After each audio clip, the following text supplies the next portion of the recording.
Selamat pagi, Bu Rizky. Bagaimana kabarnya? Pak, kabarnya alhamdulillah sehat. Baik, Bu Rizky. Sesuai yang sudah diagendakan sebelumnya, pagi ini saya akan mewawancari Bu Rizky terkait penelitian yang sedang saya lakukan terkait analisis tata kelola banjir bandang di Kota Batu tahun 2021. Kebetulan Bu Rizky, sesuai informasi yang saya dapat waktu itu menjadi salah satu petugas yang ditempatkan di klaster logistik dalam sistem komando penanganan darurat bencana pada waktu itu. Jadi mungkin saya akan melakukan wawancara ini berkaitan dengan bagaimana tata kelola, bagaimana koordinasi antar lembaga pada saat itu, kemudian bagaimana sumber daya manusia, sumber daya logistik maupun keuangan, termasuk keterlibatan masyarakat pada saat itu dalam mengelola uh, klaster logistik, Bu Rizky.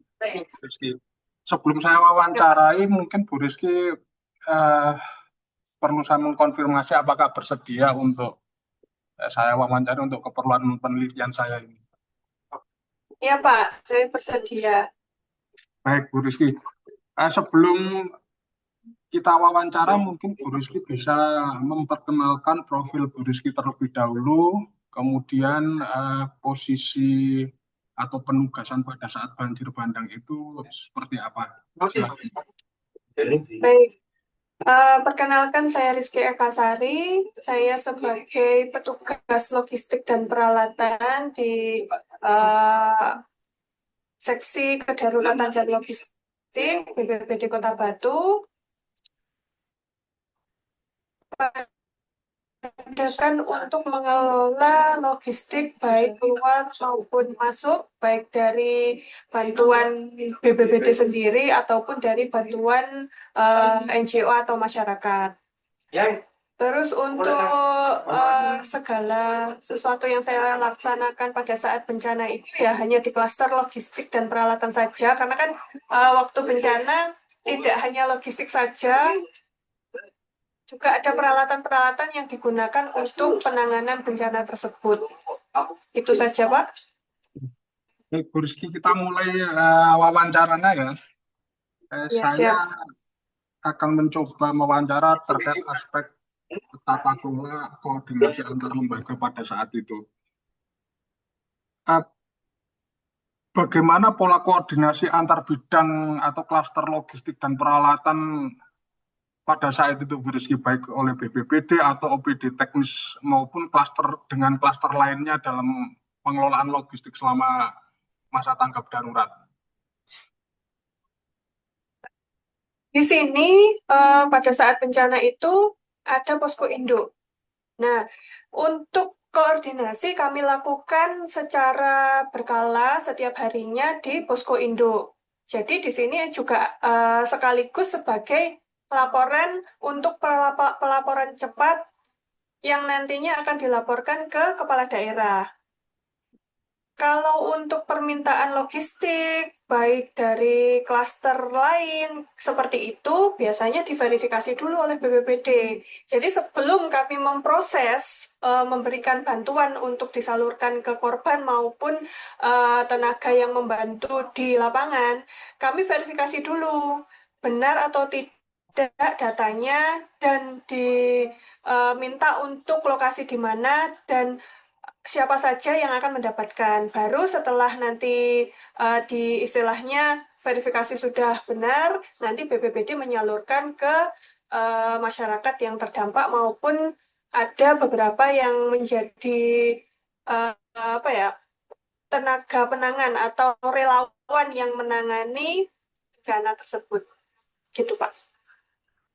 Uh, Baik, tadi Bu Rizky menyampaikan bahwa pada saat itu ada pos komando ya, berarti di situ ada struktur komando penanganan darurat bencana. Nah, dalam struktur itu kan klaster logistik dan peralatan itu merupakan salah satu dari klaster-klaster yang ada dalam struktur komando saat itu. Ya, Selain betul. logistik peralatan, kalau saya membaca di SK penetapan struktur komando yang ditandatangani wali kota itu ada klaster kesehatan, ada klaster pencarian penyelamatan, klaster pemulihan sarana prasarana, kemudian perlindungan pengungsi. Ya. Nah, bagaimana koordinasi pemulihan logistik terhadap klaster-klaster itu yang dilakukan pada saat itu, Bu? Apakah juga di backup dari klaster logistik seperti yang diberikan kepada masyarakat terdampak atau mereka mengadakan sendiri logistik untuk kebutuhan mereka? Kalau untuk logistik pada saat bencana, kami kan tentu untuk data-datanya, baik dari Dinas Kesehatan maupun tenaga SAR dan lain sebagainya, kami selalu ada rapat. Nah, rapat atau koordinasi satu kali sehari atau di pagi untuk penanganan dan di sore untuk koordinasi terkait penanganan hari itu sekaligus juga untuk logistik. Nah, untuk logistik kami dibantu oleh Dinas Sosial. Penyaluran baik proses pemasakan, makanan dan lain sebagainya dibantu oleh Dinas Sosial. Lalu untuk bantuan seperti selain makanan itu juga diperbantukan dan ditampung di posko induk di BPBD. Dan kalau untuk penyaluran nanti jika ada relawan-relawan ataupun dari instansi terkait itu juga membantu. Tentunya kami selalu mencek dan juga istilahnya kami benar-benar membagi tugasnya supaya itu benar-benar tersalur dengan sesuai seperti yang ada di data. Gitu, Pak. Baik, berarti pada waktu itu selain untuk kebutuhan korban terdampak, logistik yang tersedia yang dikelola oleh klaster logistiknya juga digunakan untuk klaster-klaster lain yang membutuhkan ya, Pak. Betul. Jadi kalau ada obat-obatan, kami sudah koordinasi dengan Dinas Kesehatan untuk penyaluran. Nanti kami serahkan ke Dinas Kesehatan dan disalurkan oleh Dinas Kesehatan. Kalau makanan, nanti kita sama Dinas Sosial, biasanya Tagana yang istilahnya bahan pangannya dari kami, lalu mereka yang masak dan juga menyalurkan ke warga terdampak. Oke. Kemudian dalam klaster logistik pada saat itu, saya ingat Bu Rizky, selain dari BPBD dan Dinas Sosial, unsur-unsur apalagi yang terlibat menjadi mitra dalam koordinasi logistik itu, Bu Rizky? Kami juga bekerja sama dengan TNI, Polri, ada Tagana yang saya sebutkan tadi, PMI, NGO. Jadi mereka yang membantu kami baik bahan pangan ataupun juga kebutuhan-kebutuhan yang dibutuhkan di lapangan. Dan ada juga perusahaan-perusahaan yang melalui CSR mereka juga membantu kami, termasuk ada relawan, relawan komunitas, dan juga masyarakat yang ikut serta dalam penanganan bencana pada saat itu. Kemudian pada waktu itu apakah ada mekanisme khusus eh, yang digunakan untuk menyinkronkan permintaan dan distribusi logistik antar instansi? Ada, Pak. Jadi karena kami selalu ada koordinasi di Posko Induk, jadi kami em, menggunakan mekanisme posko terpadu. Nah, rapat evaluasi harian itulah yang kami gunakan untuk menyinkronkan distribusi logistik. Jadi nanti kan ada formulir permintaan logistik yang harus diisi oleh setiap siapapun yang ingin meminta bantuan logistik dan juga nanti ada kartu untuk distribusi logistik. Jadi dengan keterpaduan itu siapa yang meminta disalurkan kepada langsung yang mengisi kartu atau formulir permintaan tersebut. Jadi tidak mungkin tertukar atau tidak sesuai atau tidak sesuai dengan yang meminta gitu, Pak. Oke, baik. Jadi waktu itu berarti mekanisme untuk apa penyinkronan permintaan maupun distribusi itu disediakan kartu permintaan, Ya, kemudian juga kartu untuk distribusi ketika permintaan itu di ACC atau disetujui, Bu Rizky ya. oh, betul, Pak. Kemudian selanjutnya, menurut Bu Rizky tantangan-tantangan yang dihadapi dalam koordinasi lintas lembaga pada saat itu berkaitan dengan tata kelola logistik dan peralatan apa aja, Bu Rizky, kira-kira? Yang pertama dan juga utama itu ketidaksamaan data kebutuhan. Jadi eh, perlu proses yang lama untuk memberikan bantuan itu ke masyarakat. Mulai dari data yang harus valid, kemudian diserahkan ke masyarakat juga sesuai dengan permintaannya. Itu kami perlu waktu yang mungkin waktu pertama kami membutuhkan waktu yang agak lama untuk eh, kebutuhan yang harus dipenuhi seperti itu.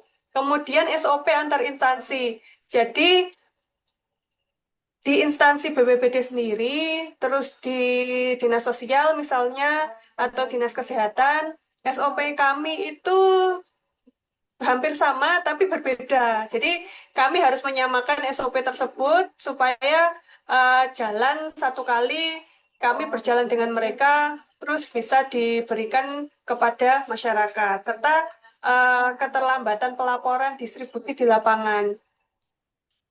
Pada saat itu juga banyak kami menerjunkan teman-teman yang di lapangan kita bagi. Nah, sistem pelaporan distribusi di lapangan itu banyak yang terlambat, tidak langsung dilaporkan. Nah, itu yang menjadi kendala-kendala yang harus segera diperbaiki pada saat itu. Nah, kemudian dalam situasi darurat itu kan terutama berkaitan dengan logistik, peralatan itu kebutuhan itu kan pasti sangat cepat, harus segera tersedia karena itu berkaitan dengan apa kebutuhan dasar ya baik itu mungkin pangan, sandang maupun tempat tinggal sementara. Nah, di situasi yang krisis seperti itu dengan kemudian pengambilan keputusan harus dilakukan dengan cepat ketika terjadi situasi mendesak seperti itu, bagaimana pengambilan keputusan dilakukan terkait kebutuhan logistik di lapangan? Ini langsung konsultasi dengan Komando Tanggap Darurat atau BPBD. Kemudian keputusan tersebut, keputusan distribusi bisa langsung dilaksanakan secara cepat tanpa menunggu rapat formal. Jadi sudah ada sistem komando tanggap darurat. Nah, di sana kami berkoordinasi, konsultasi. Nanti setelah diberikan arahan, kami langsung melaksanakan arahan tersebut. Begitu, Pak. Berarti ketika terjadi situasi yang sangat krisis seperti itu, ketika kemudian dibutuhkan pendistribusian logistik, misalkan eh, dikoordinasikan dengan komandan ya, komandan tanggap darurat, apa yang dibutuhkan Betul, komandan itu yang dilaksanakan seperti itu ya. betul, Pak. Kemudian bagaimana alur penerimaan dan pencatatan logistik yang berasal dari belanja tak terduga waktu itu? Kalau logistik dan belanja tidak terduga atau BTT, itu dikelola melalui sistem pengadaan darurat dari BPBD. Nah, diterimanya melalui gudang logistik BPBD, nanti dicatat dan didistribusikan dengan bukti serah terima. Jadi kami sudah ada form tersendiri, bukti untuk distribusi bantuan dari BPBD. Gitu, Pak. Kemudian berkaitan dengan pengelolaan logistik yang berasal dari masyarakat atau CSR atau bantuan, eh, bagaimana pengelolaannya agar tidak tumpang tindih atau double lah double pemberian bantuan logistik dari yang berasal dari pengadaan BTT atau dari pemerintah saat itu? Yang jelas, kami itu mendata seluruh bantuan yang masuk dari manapun, dan itu kami bedakan. Jadi, kebetulan di BPBD ini kan ada bantuan, entah itu mungkin dari dana kami sendiri di BPBD, ada dari provinsi, BPBD provinsi, ataupun dari BNPB, dan juga dari bantuan masyarakat. Nah, kami sendiri-sendirikan, termasuk dengan bantuan masyarakat itu, secara terpisah, kita sesuaikan penyalurannya dengan kebutuhan yang belum terpenuhi dari pemerintah. Kan tentunya kita ada koordinasi lintas klaster. Jadi dari situ kami mendapat catatan atau hasil dari rapat, kemudian kami berikan bantuan itu supaya sesuai dengan kebutuhan yang belum terpenuhi dari pemerintah. Ya, jadi secara umum bahwa bantuan itu dicatat secara terpisah berdasarkan sumber Sumber pemberiannya, dapatnya dari mana ya. Kalau dari ya, BNPB tadi dicatat di pembukaan sendiri, dari provinsi dicatat ya, pembukaan tersendiri, termasuk dari masyarakat. masyarakat, iya betul. Kemudian apakah terdapat perbedaan prosedur pengelolaan logistik, baik itu hasil pengadaan dari anggaran pemerintah, baik itu reguler maupun BTT, maupun dari bantuan eksternal, misalkan bantuan masyarakat atau CSR? Ya, tentu ada. Jadi kalau untuk BTT itu kan harus mengikuti SOP pemerintahan. Jadi ada termasuk dokumen pengadaannya dan lain sebagainya, istilahnya sesuai dengan SOP pemerintahan. Kalau untuk bantuan masyarakat itu lebih fleksibel. Tapi kami tetap harus mendokumentasikan baik secara pencatatan, serah terima harus ada buktinya, dan juga ada dokumentasi serah terima berupa foto seperti itu, Pak. Berarti untuk logistik yang berasal dari anggaran pemerintah ini dalam tanda kutip lebih ribet dalam pengelolaannya karena harus memenuhi standar apa akuntabilitas yang sudah ditentukan oleh pemerintah, begitu Bu ya. Betul, Pak. Jadi kalau pemerintah kan harus ada laporan yang benar-benar final. Kalau untuk yang bantuan masyarakat, setelah kami terima, kami catat, dan itu dibutuhkan oleh masyarakat, kami langsung mendistribusikan. Oke. Seperti itu. Kemudian bagaimana transparansi maupun akuntabilitas dapat dipastikan dalam pemanfaatan dua jenis sumber logistik tersebut, Bu? Kami ada laporan harian, Pak. Jadi setiap harinya apa yang kami laksanakan, apa yang kami berikan bantuan kepada masyarakat, itu ada catatan dan dibuat laporan harian. Jadi setiap distribusi kan pasti disertai tanda terima dan juga dokumentasi. Nah, itulah yang nantinya kami buat laporan harian untuk pelaporan. Kemudian apakah ada sistem pelaporan atau dashboard yang memantau ketersediaan dan pemakaian logistik untuk setiap sumber waktu itu? Misalkan ketersediaan logistik dari masyarakat, dari BTT masih sekian atau yang sudah keluar sekian seperti itu. Apakah setiap harinya ada? Kebetulan di BPBD kami itu belum ada, Pak. Dashboard digital terpadu itu belum ada. Cuma di sini kami menggunakan spreadsheet dan whiteboard logistik di posko. Jadi untuk eh, pada saat itu pelaporan semua manual, manual harian. Berarti pada saat itu belum ada sistem digital yang bisa memantau secara real time bagaimana ketersediaan logistik pada saat itu ya, berdasarkan Belum, Pak. jenis. Ya. Tapi Ya, hanya dicatat secara manual menggunakan spreadsheet itu kalau nggak salah Excel ya, Excel yang lewat berupa Excel. sheet ya. Kemudian dicatat secara manual menggunakan whiteboard atau papan tulis ya. Betul. Berarti itu pun adetnya mungkin untuk harian tidak real time setiap 2 jam atau 4 jam sekali itu tidak ya. Pada waktu itu tidak, karena kami benar-benar membagi tugas, karena kan mulai hari pertama sampai terakhir pasti kita membenahi. Nah, untuk pelaporan kami buat secara manual semua. Kemudian selanjutnya untuk pencatatan penerimaan itu bagaimana melakukannya selama masa tanggap darurat itu? Kalau untuk semua logistik, itu semua yang masuk dicatat. Jadi kan menggunakan form penerimaan tadi dari masyarakat, tanda tangan, mungkin isinya kan bisa nama, asalnya dari mana dan apa bantuannya. Baik pemerintah maupun non-pemerintah itu sama saja harus ada form pengisiannya.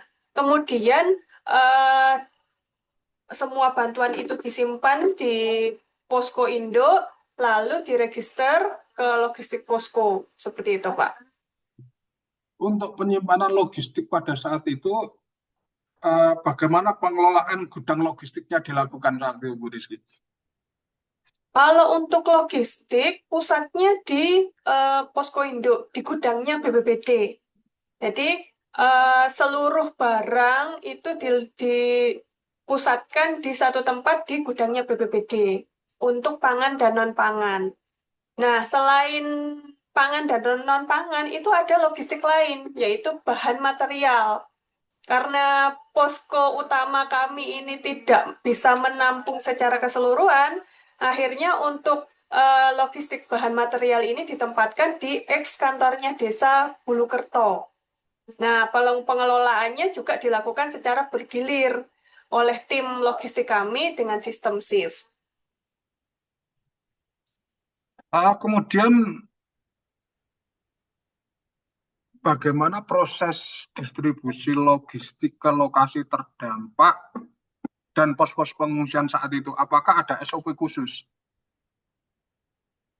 Kalau distribusi waktu itu dilakukan berdasarkan permintaan yang kemudian itu diverifikasi. Kalau SOP yang kami gunakan untuk memastikan data dan lain sebagainya itu ada. Jadi SOP yang kami gunakan itu untuk memastikan keadilan, prioritas dan dokumentasi distribusi. Oke. Kemudian apakah ada kendala dalam pengelolaan logistik saat banjir bandang waktu itu? Kemudian jika ada, bagaimana solusi yang dilakukan?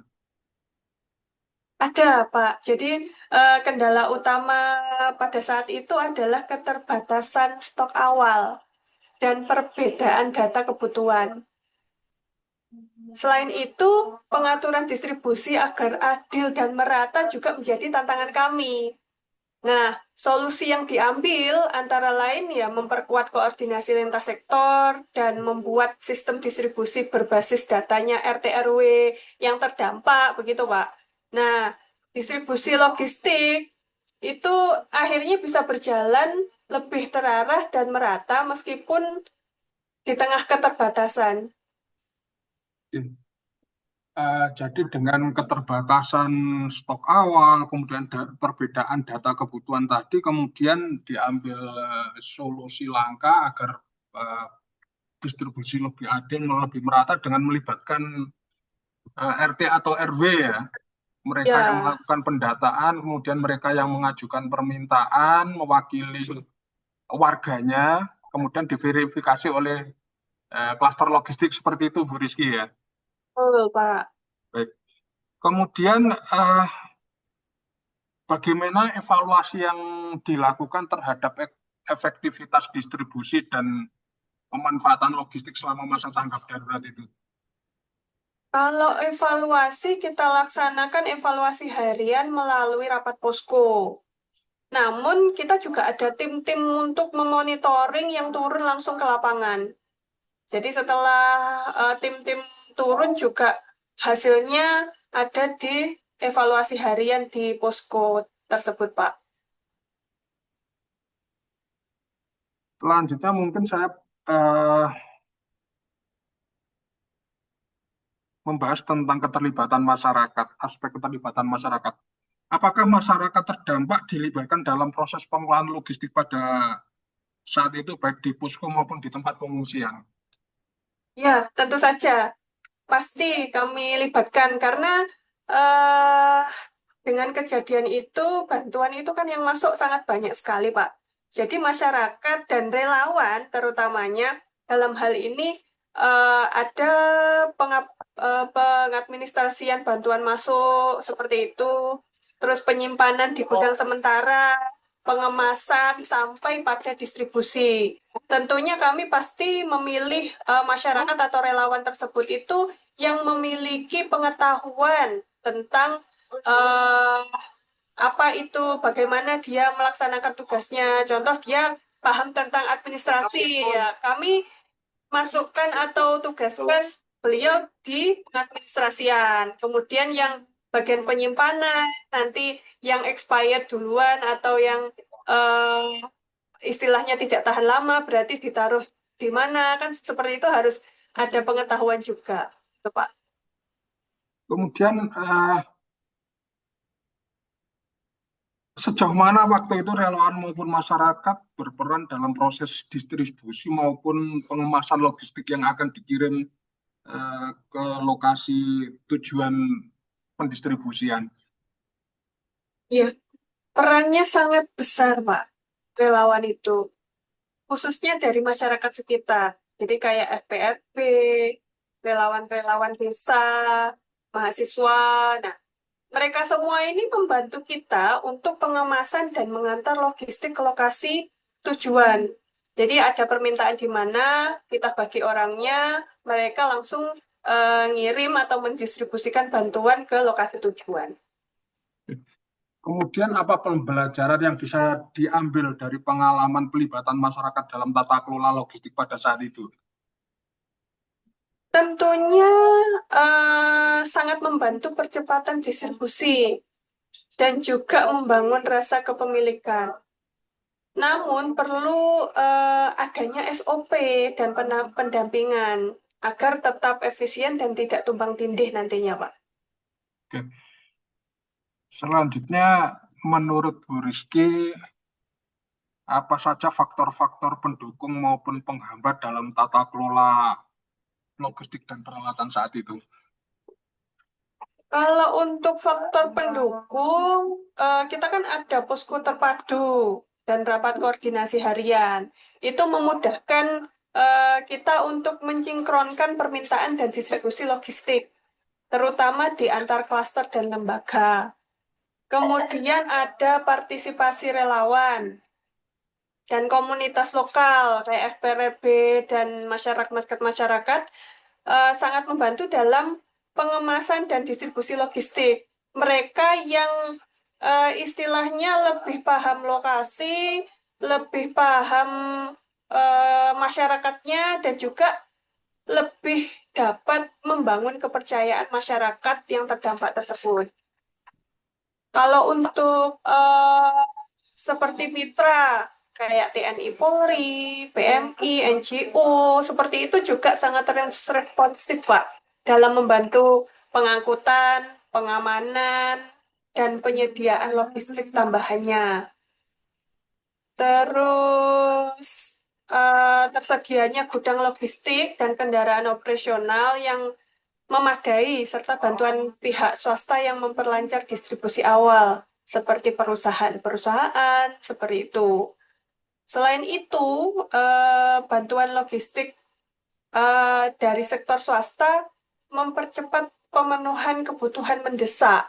Kan bencana kemarin terjadi tiba-tiba, ada sandang pangannya yang istilahnya bermasalah. Nah, kebutuhan mendesak itu terpenuhi. Contoh lain kayak tempat tinggal sementara, layanan kesehatan, dan kebutuhan-kebutuhan dasar lainnya. Kalau untuk faktor penghambat, mungkin dari pencatatan dan pantauan logistik yang masih manual. Jadi kita kan hanya menggunakan kertas dan spreadsheet saja, sehingga kan rawan dipublikasikan data dan keterlambatan pelaporan. Kemudian pada tahap awal tanggap darurat, distribusi logistik ini belum merata karena keterbatasan data kebutuhan. Jadi data kami itu benar-benar harus di- harus menggali lagi. Jadi ada beberapa teman-teman yang harus ke lokasi dan mendata. Kemudian ada juga beberapa bantuan datang langsung tanpa koordinasi ke Posko Indo. Jadi kalau bantuan semuanya kan diarahkan ke Posko Indo, tapi ada beberapa yang langsung membantu ke lokasi. Nah, itu mengakibatkan potensi tumpang tindihnya distribusi serta kesulitan dalam pelaporannya, Pak. Ya, Itu sebentar. ya. Itu cukup banyak ya poin-poin terkait baik itu faktor pendukung maupun penghambat. Mungkin selanjutnya Iya. pembelajaran yang bisa diambil dari pengalaman pengelolaan logistik dan peralatan saat itu kira-kira apa saja Bu Rizky yang bisa diambil? Ketiadaan sistem digital terpadu dalam pencatatan dan pelaporan logistik itu harusnya ada, karena kan ketika tidak ada menyebabkan kesulitan dalam pelacakan barang masuk, barang keluar, dan distribusi tentunya. Nah, kedepannya diperlukan platform logistik mungkin berbasis digital yang dapat digunakan bersama antar instansi atau lintas klaster, jadi lebih transparan, real time, dan akuntabel. Kemudian apa ada Ya, pembelajaran yang lain yang bisa dipetik Bu? kemudian kayak bantuan dari masyarakat dan sektor swasta itu sangat besar dan spontan, namun tidak semua disalurkan melalui posko resmi, sehingga berisiko tumpang tindihnya atau tidak tepat sasaran. Jadi memang dibutuhkan SOP khusus lah untuk mengatur mekanisme penerimaan, penyimpanan, pencatatan, dan juga distribusi bantuan non-pemerintah. Selain itu, koordinasi yang efektif antara klaster-klaster logistik. Nah, itu kan juga menentukan kelancaran penyaluran bantuan. Nah, tentunya harus ada istilahnya latihan bersama, supaya kan kalau ada latihan gabungan di lintas klaster tuh ketika kita sudah punya SOP yang sama, berarti kan dalam pembagian atau penyaluran bantuan itu tidak perlu ada perbedaan SOP, kita sudah bisa merespon supaya tidak lambat lagi. Kemudian relawan yang membantu. Nah, relawan sangat membantu sebenarnya, namun banyak sekali yang belum memahami prosedur logistik kebencanaan. Nah, dari situlah harusnya atau perlu dibentuklah relawan-relawan itu nanti dilatih tim relawan logistik komunitas yang siaga dan siap dimobilisasi saat bencana. Kemudian ada keberadaan gudang yang representatif dan strategis, sangat membantu. Namun penyusunan tata letak barang dan sistem rotasi stok yang masih perlu ditingkatkan. Perlu juga rencana kontingensi jika gudang utama terdampak bencana, berarti kita harus punya rencana-rencana yang nantinya mau dipindahkan kemana atau diletakkan kemana, seperti itu, Pak. Oke. Kemudian apa yang bisa Bu Rizky berikan rekomendasi untuk perbaikan tata kelola penanganan darurat di masa depan? Kalau kita coba dulu dari aspek koordinasi antar lembaga. Kira-kira rekomendasinya apa, Bu? Tentunya kembali lagi ke penguatan sistem informasi logistik yang berbasis digital. Kan nanti ketika ada platform digital terpadu, ada dashboardnya logistik yang memungkinkan pencatatan, pelaporan, lalu pelacakan secara real time, kemudian terintegrasi antar klaster atau instansi. Nah, sistem ini akan semakin baik untuk menampung data logistik di kami. Jadi ada istilahnya dari semua sumber lah, baik itu APBT, APPD yang eh, BTT tadi, kemudian dari bantuan masyarakat, NGO, CSR, ataupun dari BNPB. Nah, itu penguatan sistem informasi logistik berbasis digital. Ya, kemudian selain itu ada penyusunan SOP logistik yang komprehensif dan disosialisasikan sebelum bencana. Jadi kan kalau untuk SOP memang harus mencakup alur penerimaan, penyimpanan, kemudian distribusi, serta pengelolaan bantuan dari masyarakat dan swasta. Nah, SOP itu kan juga harus memuat mekanisme kerjasama lintas instansi dan juga lintas klaster selama masa darurat. Kemudian selain itu, eh, pembentukan dan pelatihan tim relawan logistik siaga. Jadi kan kalau kami di BPBD itu ada relawan atau masyarakat lah. Itu kami membutuhkan relawan logistik yang terlatih dari unsur masyarakat, mahasiswa, atau organisasi-organisasi sosial. Mereka disiapkan sejak prabencana untuk membantu kami secara efisien dalam situasi krisis. Jadi ketika ada bencana, mereka sudah dilatih, siap ditugaskan pada saat bencana. Seperti itu. Oke. Itu tadi rekomendasi dari aspek koordinasi antar lembaga. Kemudian dari aspek sumber daya peralatan maupun sarana prasarana, kira-kira rekomendasi yang perlu dilakukan oleh pemerintah Kota Batu ke depannya seperti apa, Bu? Kalau untuk pemerintah daerah, tentunya perlu memastikan ketersediaan gudang logistik darurat. Gudang itu kan harus representatif, aman tentunya dari gangguan hama misalkan, terus strategis. Jadi tidak berada di zona risiko bencana. Jadi kalau istilahnya harus ada di zona aman.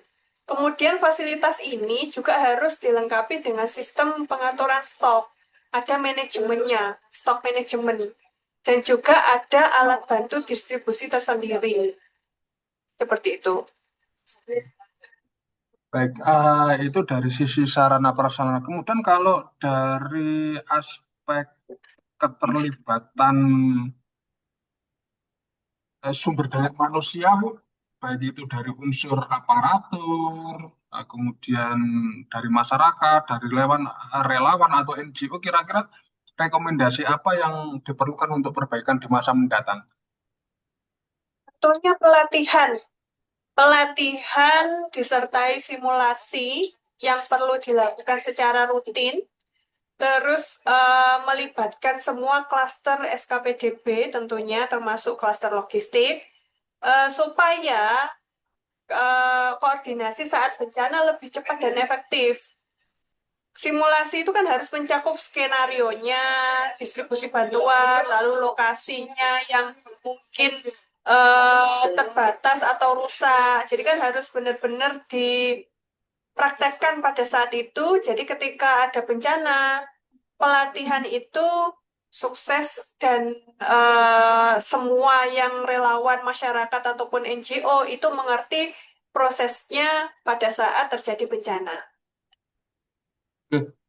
Kemudian dari aspek pelibatan masyarakat, rekomendasinya seperti apa ke depannya, Bu, supaya lebih baik penanganan darurat terutama dalam tata kelola pengelolaan logistik.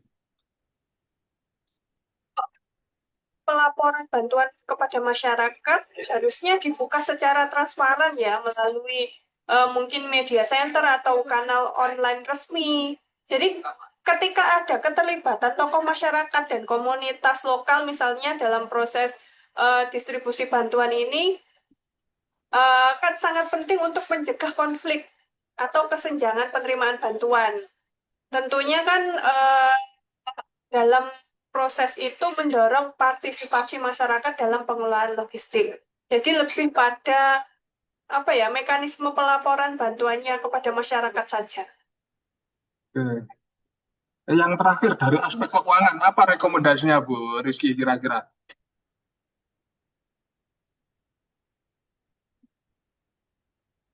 Ke Pemda ya, jadi Pemda perlu menyiapkan regulasi yang lebih mudah dan jelas gitu terkait mekanisme percepatan pencairan dan pemanfaatan BTT tentunya. Jadi ketika itu dipercepat, kita bisa menggunakan sesuai kebutuhan darurat yang ada tanpa kendala administratif lagi. Karena kan istilahnya bantuan dari masyarakat atau CSR itu harus dikelola dengan sistem pertanggungjawaban yang rapi dan dapat diaudit yang aman seperti itu. Oke. Berarti dari aspek keuangan ini ada dua hal ya. Yang pertama untuk Pemda agar menyiapkan regulasi ya yang berkaitan dengan bagaimana eh, mekanisme percepatan penggunaan maupun pencairan maupun pemanfaatan BTT. Kemudian dari Ya, sisi bantuan masyarakat juga perlu sistem yang dapat apa memberikan kepastian terkait pertanggungjawaban yang rapi dan dapat diaudit. Mungkin seperti itu Bu Rizky ya yang baik Bu Rizky, saya kira wawancaranya cukup. Terima kasih banyak telah membantu memberikan informasi terkait pengelolaan logistik pada saat banjir bandang tahun 2021. Semoga ini bisa membantu untuk memperkaya tambahan-tambahan data yang saya perlukan dalam proses penelitian yang sedang saya lakukan. Terima kasih banyak Bu Rizky, sukses selalu. Eh, Mohon maaf jika ada kesalahan. Saya akhiri, Assalamualaikum warahmatullahi wabarakatuh.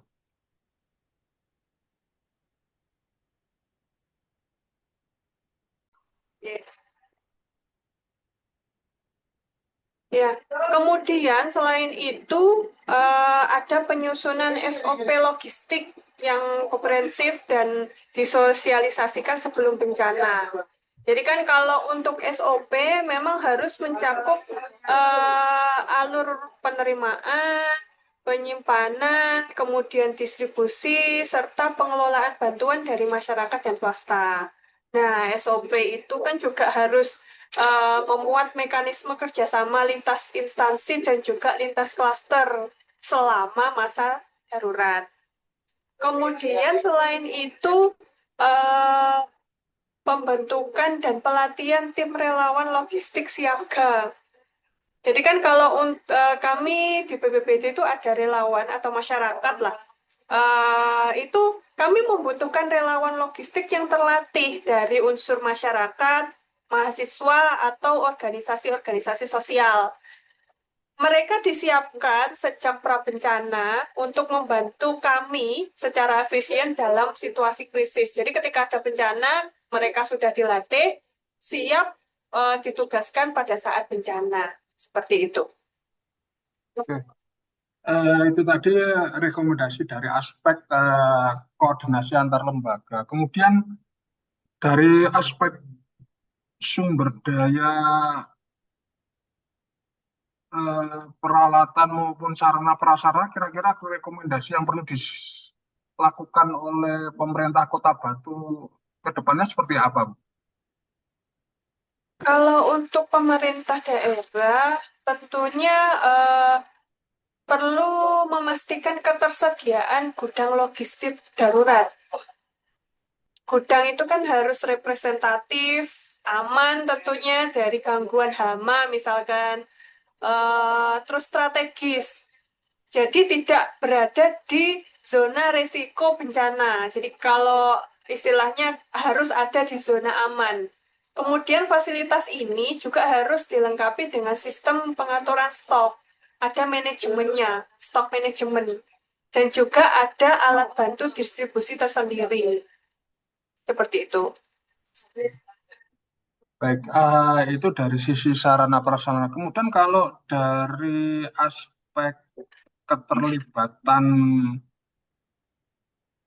sumber daya manusia, baik itu dari unsur aparatur, kemudian dari masyarakat, dari relawan atau NGO, kira-kira rekomendasi apa yang diperlukan untuk perbaikan di masa mendatang? Tentunya pelatihan. Pelatihan disertai simulasi yang perlu dilakukan secara rutin. Terus melibatkan semua klaster SKPDB tentunya termasuk klaster logistik supaya koordinasi saat bencana lebih cepat dan efektif. Simulasi itu kan harus mencakup skenarionya, distribusi bantuan, lalu lokasinya yang mungkin terbatas atau rusak. Jadi kan harus benar-benar dipraktekkan pada saat itu. Jadi ketika ada bencana, pelatihan itu sukses dan semua yang relawan masyarakat ataupun NGO itu mengerti prosesnya pada saat terjadi bencana. Oke. Kemudian dari aspek pelibatan masyarakat, rekomendasinya seperti apa ke depannya, Bu, supaya lebih baik penanganan darurat terutama dalam tata kelola pengelolaan logistik. Pelaporan bantuan kepada masyarakat harusnya dibuka secara transparan ya melalui mungkin media center atau kanal online resmi. Jadi ketika ada keterlibatan tokoh masyarakat dan komunitas lokal misalnya dalam proses distribusi bantuan ini kan sangat penting untuk mencegah konflik atau kesenjangan penerimaan bantuan. Tentunya kan dalam proses itu mendorong partisipasi masyarakat dalam pengelolaan logistik. Jadi lebih pada apa ya mekanisme pelaporan bantuannya kepada masyarakat saja. Oke. Yang terakhir dari aspek keuangan, apa rekomendasinya, Bu Rizky, kira-kira?